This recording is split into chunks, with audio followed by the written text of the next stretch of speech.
owned Celicas when I was a kid. You know, as you get older, you tend to do things where you have to go to school, you go to work, kind of grow up. But I never lost that passion or love for the Celica. So when I finally thought about things that I'd like to do again, I found this particular Toyota Celica liftback and restored it.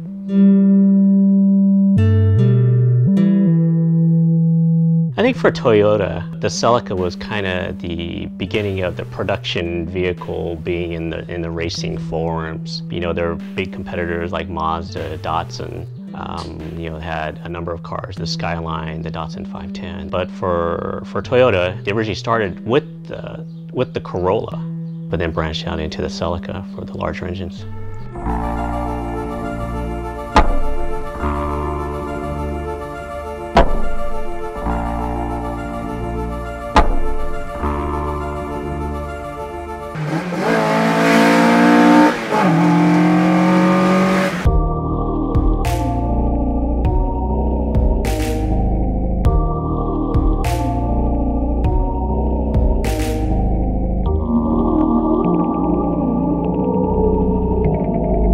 When I decided to build this Celica, I really kind of wanted to stay true to the era it came from and how we actually built cars back then. For example, the Hayashi racing wheels. Back in high school, I wasn't able to afford those wheels, and now I have a little bit more disposable income and I wanted to get those, so I did.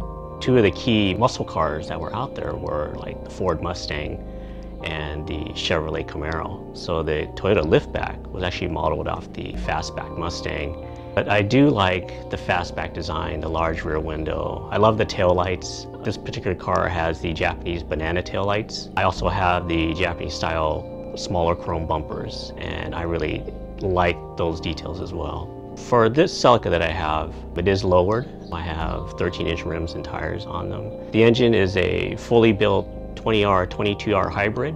It's a bored out 2.4 liter, 10.51 compression forged piston engine on the bottom side.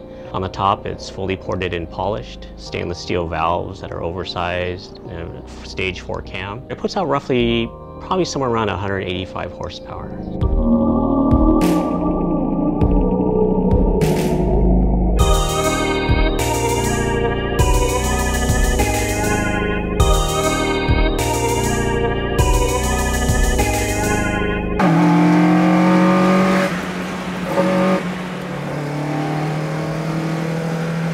It took me about 1 year to restore the car completely. All the work on the car I did myself except paint, and it all happened here in my garage.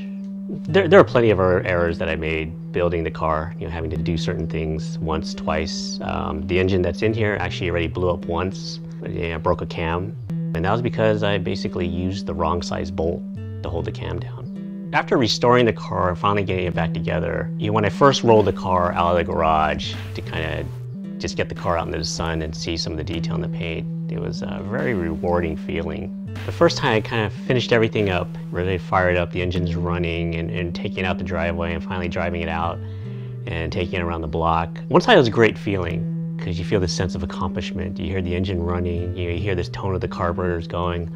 On the other side, you still have this level of anxiety because you just don't know. You know, usually when something breaks, it usually breaks in like the first 10 minutes of when you build something. So once getting it around the block and getting the car running and driving it for probably about 15, 20 minutes, then there's you had this sense of relaxation. And then the excitement comes in that you really accomplished something.